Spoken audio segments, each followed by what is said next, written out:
Hello everyone, welcome back to our YouTube channel and you are watching English classes by Preeti ma'am. Hope you all are fine and doing well. आज की class में हम जानने वाले हैं both से related rule number 3।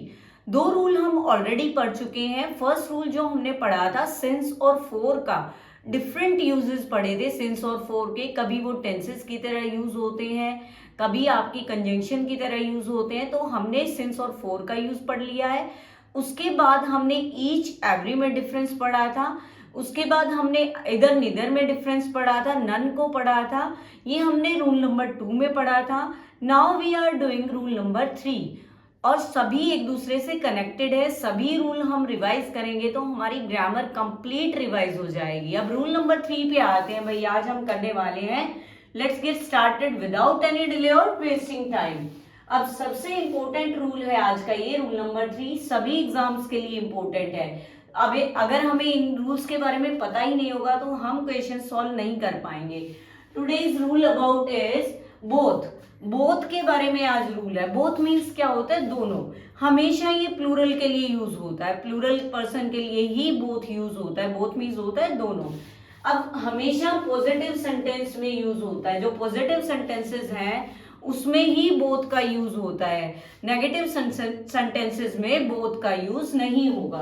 फिर बात करते हैं, both is used as an adjective और प्रोनाउन। प्रोनाउन की तरह यूज होता है और एडजेक्टिव की तरह यूज होता है। मैं आपको एक एग्जांपल दिखाती हूँ, दोनों का एक एक एग्जांपल, तब आपको क्लियर हो जाएगा कि बोथ एडजेक्टिव की तरह है या डिटर्मिनर की तरह कैसे यूज होता है या प्रोनाउन की तरह कैसे यूज होता है। दो एग्जांपल मैंने लिखे हैं आपके लिए, देखते हैं। First example, both were present. यहाँ पे बोथ क्या है? आपको क्या दिखाई दे रहा है? बोथ। अब यहाँ पे वर्ब है। वर्ब हमारी क्या है? वर्ब है। वर्ब से ठीक पहले क्या आता है? हमारा सब्जेक्ट आता है। सब्जेक्ट या तो नाउन होता है या प्रोनाउन होता है। यहाँ हमारा बोथ सब्जेक्ट तो है नहीं, यहाँ प्रोनाउन की तरह रोल प्ले कर रहा है। बोथ हमारा है। बोथ यहाँ पे क्या है? प्रोनाउन है। ठीक है, नाउन तो है नहीं बोथ। नाउन की जगह जो यूज किया गया वर्ड है वो हमारा क्या होता है? प्रोनाउन होता है। तो ये हमारा क्या है? बोथ यहाँ पे प्रोनाउन है। Both were present. और इसके साथ जो वर्ब लगेगी वो कैसी वर्ब लगेगी? वर्ब हमेशा प्लूरल लगेगी। वर्ब कैसी लगेगी? प्लूरल वर्ब लगेगी। नेक्स्ट देखते हैं example, both the students were present. अब देखेंगे, वर्ब तो वर्ब है, वर्ब से ठीक पहले हमारा सब्जेक्ट आता है। ठीक है, सब्जेक्ट या तो नाउन होगा या प्रोनाउन होगा। अब स्टूडेंट्स हमारा क्या है? नाउन है। स्टूडेंट्स हमारा नाउन है और नाउन से ठीक पहले या तो डिटर्मिनर लगता है या एडजेक्टिव लगता है। यहाँ पे बोथ हमारा या तो एडजेक्टिव की तरह काम कर रहा है या डिटर्मिनर भी इसको बोलते हैं, डिटर्मिनर भी बोल सकते हैं इसको। ठीक है, ठीक नाउन से ठीक पहले हमारा एडजेक्टिव की तरह रोल प्ले कर रहा है ये कि कौन से स्टूडेंट, कैसे स्टूडेंट, किन की बात की जा रही है? Both student, both the student, यानी दोनों स्टूडेंट्स। और यहाँ पे वर्ब कैसी लगी है? वर्ब प्लूरल लगी है, ये मैं ऑलरेडी बता चुकी हूँ। तो ये हमने जाना बोथ के बारे में। बोथ हमेशा किसके साथ यूज होता है? हमेशा पॉजिटिव सेंटेंसेस के साथ यूज होता है।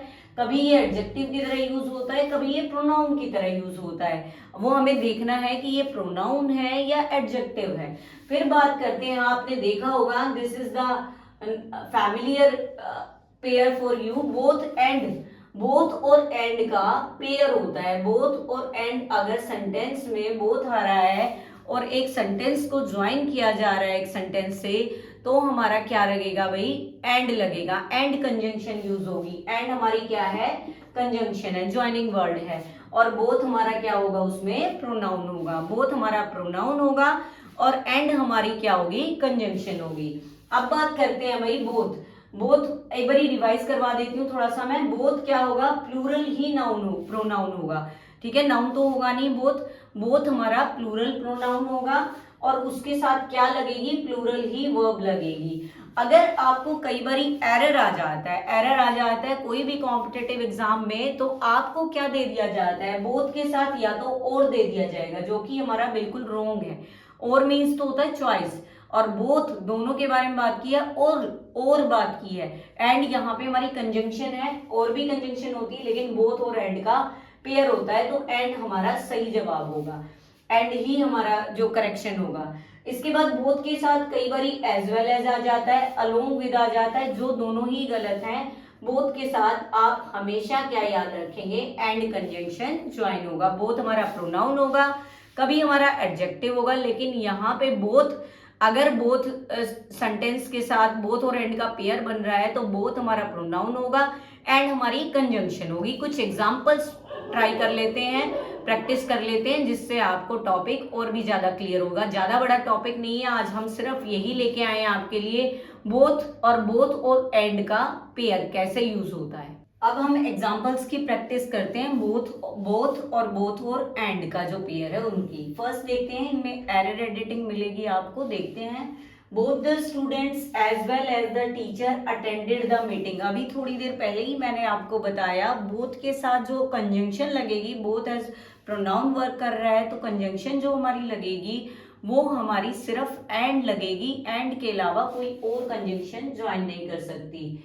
अभी यहाँ पे एज वेल एज की जगह हमारा एंड लगेगा, और यहाँ पे प्रोनाउन की तरह नहीं कर रहा है वर्क, ये हमारा बोथ द स्टूडेंट्स हमारा नाउन है, और ये हमारा या तो एडजेक्टिव है या फिर हम इसको डिटर्मिनर भी बोल सकते हैं। तो हमारा जो एरर रहने वाला था वो था एज वेल एज, जिसकी जगह हमने यूज किया एंड को। अब बात करते हैं सेकंड एग्जांपल की। भाई ये एग्जांपल थोड़ा अलग है, बोथ का नहीं है, फिर भी मैंने आपके लिए लिया है।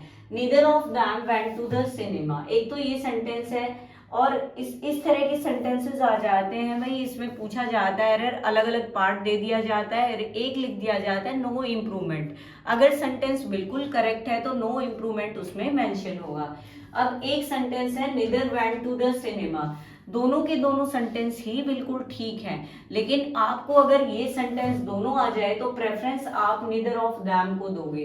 ठीक है, निदर ऑफ दैम, निदर किसी के लिए भी नहीं लगता। वैसे तो इधर होता है, जो आइदर होता है या इधर होता है, वो हमारा टू के लिए लगता है, दो में से एक की चॉइस के लिए लगता है। और निदर हमारा नेगेटिव होता है, किसी के लिए भी नहीं लगता, मतलब कोई भी नहीं गया उनमें से, सिनेमा कोई भी नहीं गया। तो दो सेंटेंसेस थे, अगर निदर वेंट टू सिनेमा, ये भी हमारा रोंग नहीं है, ये भी हमारा रोंग नहीं है। अगर प्रेफरेंस दी जाए तो इस सेंटेंस को आप प्रेफरेंस देंगे निदर ऑफ देम को।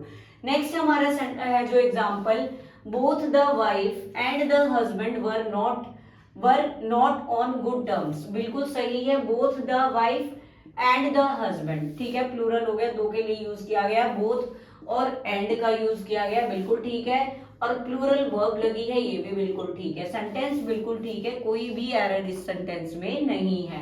ठीक है, हमें ध्यान रखना भाई, जब दो हैं, बोथ दो के लिए यूज होता है और हमारी वर्ब भी प्लूरल रहती है। नेक्स्ट देखते हैं भाई हम, both Ram and Shyam is coming. आपको इसमें कहाँ एरर दिखाई दे रहा है, बोथ ठीक है, both Ram and Shyam, both Ram and Shyam की दोनों राम और श्याम आ रहे हैं ना, इज तो नहीं आएगा, अभी मैंने बताया था प्लूरल वर्ब लगेगी, आर इज करेक्ट आंसर। ठीक है, इसका एरर रहने वाला है इज, और इसकी करेक्शन हमने की है आर, यानी प्लूरल वर्ब का यूज करेंगे भाई। नेक्स्ट देखते हैं हम, लास्ट सेंटेंस है आज का, इसके बाद I think the topic is clear to everyone. Both of Ram and Shyam are friends. देखो अब बोथ भी ठीक है, एंड भी ठीक है भाई, नाम भी ठीक है, राम और श्याम है, और आर वर्ब भी बिल्कुल ठीक है कि प्लूरल लगाई है। फिर गलती कहाँ रह गई, बोथ ऑफ अगर लगाए, भाई ध्यान से सुनेंगे, जैसे निदर ऑफ लिखा है ना, बोथ ऑफ लगाया है तो उसके बाद हमारा ऑब्जेक्ट लगेगा, ऑब्जेक्टिव केस लगेगा, ना कि सब्जेक्टिव। तो यहाँ पे बोथ जो प्रेपोजिशन है वो नहीं आएगी, both Ram and Shyam are friends. जैसे ये वाला सेंटेंस हमने किया, both Ram and Shyam are coming, not is coming, ये बिल्कुल ठीक है, फ्रेंड्स भी ठीक है, राम श्याम भी ठीक है, लेकिन ऑफ नहीं आएगा। अगर ऑफ लगेगा तो उसके बाद हमारे प्रेपोजिशन के बाद हमेशा क्या लगेगा, ऑब्जेक्ट लगेगा भाई, क्या लगेगा, ऑब्जेक्टिव केस लगेगा। तो आज हमने सीखा बोथ का यूज, कि बोथ हमेशा प्लूरल के लिए यूज होता है, प्लूरल प्रोनाउन के लिए यूज होता है, कभी ये प्रोनाउन की तरह यूज होता है, कभी एडजेक्टिव की तरह यूज होता है, बोथ और एंड का पेयर रहता है। ठीक है, एंड यहाँ पे एज अ कंजंक्शन यूज किया जाता है, तो और हमेशा बोथ और एंड यूज किया जा रहा है, तो हमारी वर्ब भी क्या रहेगी, प्लूरल रहेगी, बोथ के साथ वर्ब भी प्लूरल रहेगी। तो आज हमने ये रूल अच्छे से सीख लिया है। I hope you love this video. If you really found this video helpful, don't forget to subscribe my channel, share and like my video. See you soon in the next video. Till then, take care. Goodbye. Keep learning, keep practicing, keep growing, students.